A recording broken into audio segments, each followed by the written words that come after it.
Hello दोस्तों, स्वागत है आपका मेरे यूट्यूब चैनल पर। तो दोस्तों, ठंड का सीज़न स्टार्ट हो चुका है हर जगह। तो ठंडी में गर्म गर्म कुछ खाने का मन तो होगा ही। तो मैं आपके साथ एक ऐसी रेसिपी शेयर करूंगी जो हमारी बॉडी को दिन भर एनर्जी से भरपूर और गर्म रखने का काम करेगी। तो दोस्तों, ये एकदम हेल्दी और स्वादिष्ट लड्डू की रेसिपी है।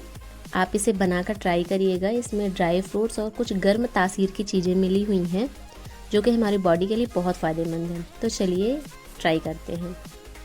तो दोस्तों, यहाँ पर मैंने कुछ ड्राई फ्रूट्स लिए हैं जिसमें मैंने काजू, बादाम, 4 चिरौंजी ले लिया है। अब हमें इसमें और चीज़ें ऐड करनी है जो मैं आपको दिखा रही हूँ। तो ये मैंने खड़ी हल्दी ले ली है। उसके बाद मैंने पीपर ले लिया है दोस्तों।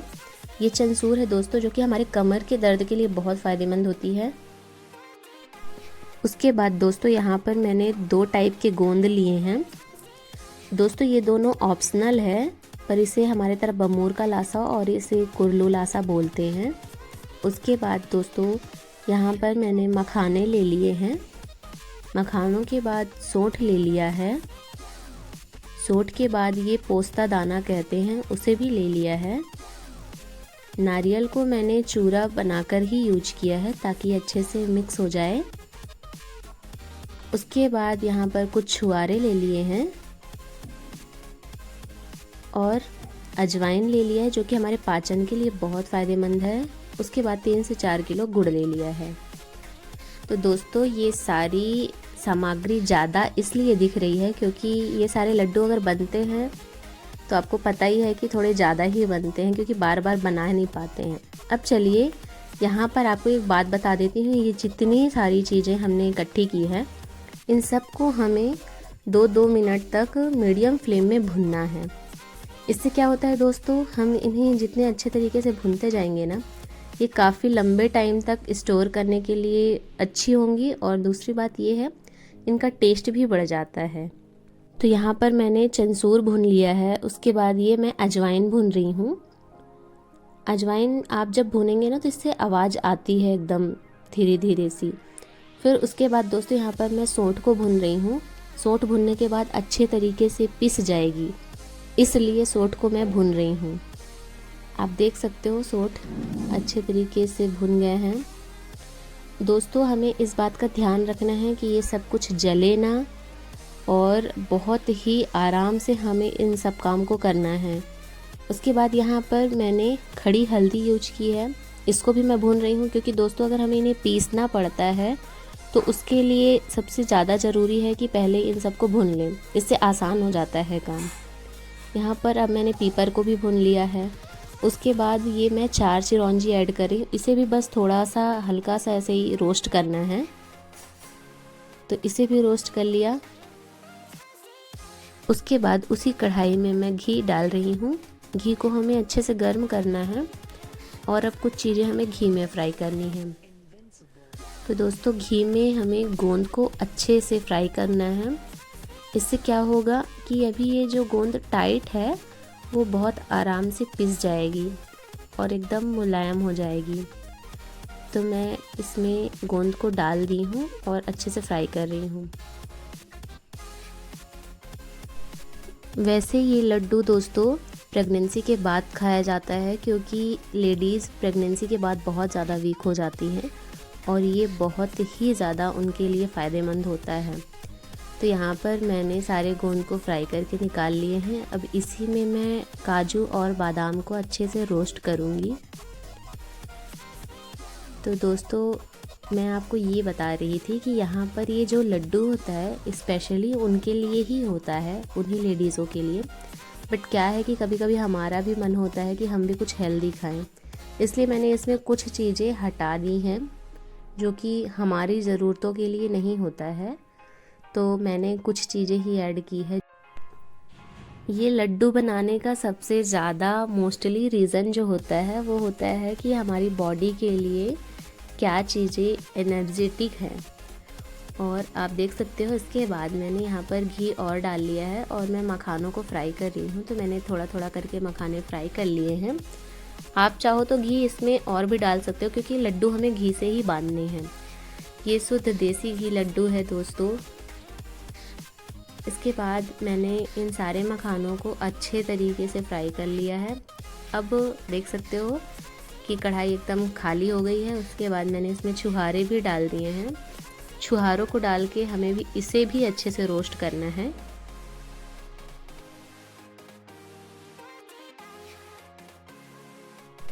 इसके बाद कढ़ाई में पुस्ता दाना डालकर भी इसे भी हम 2 से 3 मिनट के लिए रोस्ट कर लेंगे।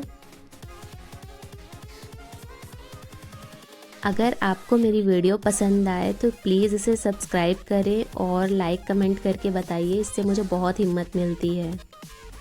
अब यहाँ पर मैं नारियल को भी अच्छे से रोस्ट कर लेती हूँ। इससे क्या होगा कि इसका कच्चापन ख़त्म हो जाएगा और लंबे टाइम तक हमारे लड्डू टिके रहेंगे। तो इसे भी मैंने थोड़ी देर रोस्ट कर लिया है। दोस्तों, आपको इस चीज़ का ध्यान रखना है कि पहले जो भी चीज़ें हमने अच्छे से रोस्ट किया था उन सबको हमें पीस कर ही ऐड करना है। अब ये लास्ट में कुछ लासा जो बचे हुए हैं इन्हें भी मैं अच्छे तरीके से रोस्ट कर लूँगी। ये दोस्तों ये ऑप्शनल है, अगर आपको मिल जाए तो बहुत अच्छी बात है और नहीं मिली तो कोई प्रॉब्लम नहीं है। तो यहाँ पर सब कुछ हो चुका है। अब मैंने एक बड़े बर्तन में ये सौंठ जो होता है उसको पीस कर अच्छे से चाल लिया है चलनी में, ताकि इसके कचड़े जो होते हैं वो बाहर निकल जाएं। और हमें ये अच्छे से सौंठ मिल गया है। अब इसमें हम सारी चीज़ें ऐड करते जाएंगे। तो दोस्तों इसके बाद मैंने यहाँ पर वो जो पीपर भून कर रखा हुआ था उसे भी पीस लिया है, पीस कर ऐड कर दिया। ये मैंने चनसूर ऐड किया है।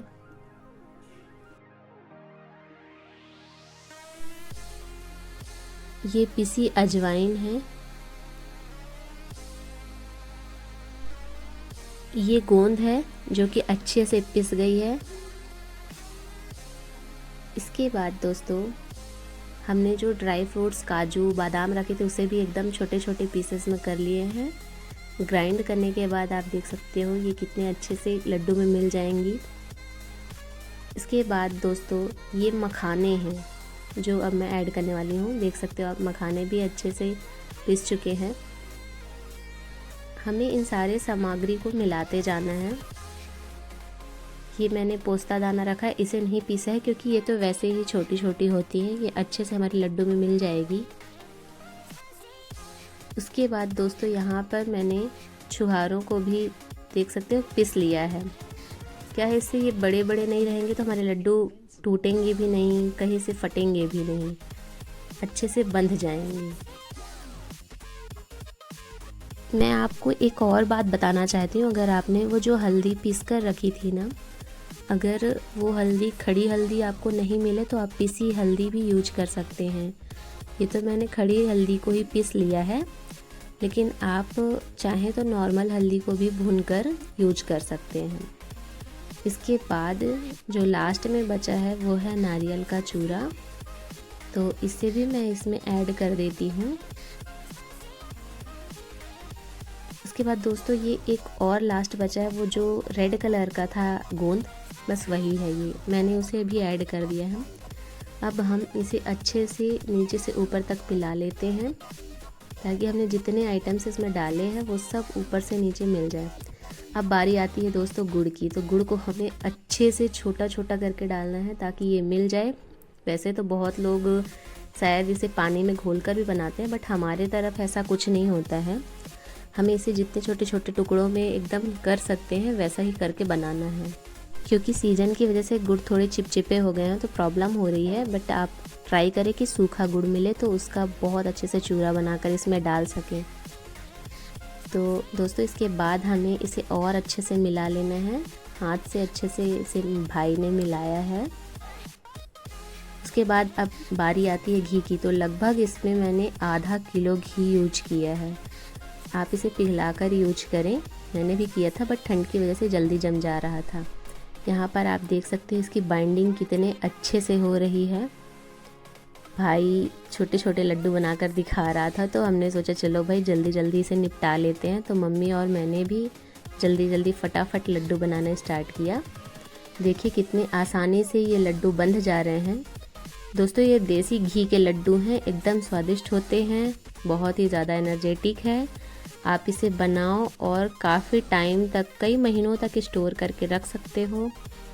और पॉसिबल हो तो आप कोशिश करें कि ये सारी चीज़ें मिल जाए, और अगर नहीं भी मिलती तो कोई प्रॉब्लम नहीं है, जितने मिले ड्राई फ्रूट्स उतने ऐड करें, क्योंकि हम ऐसे तो ड्राई फ्रूट्स खा नहीं पाते, कम से कम लड्डुओं के साथ ही खा लें।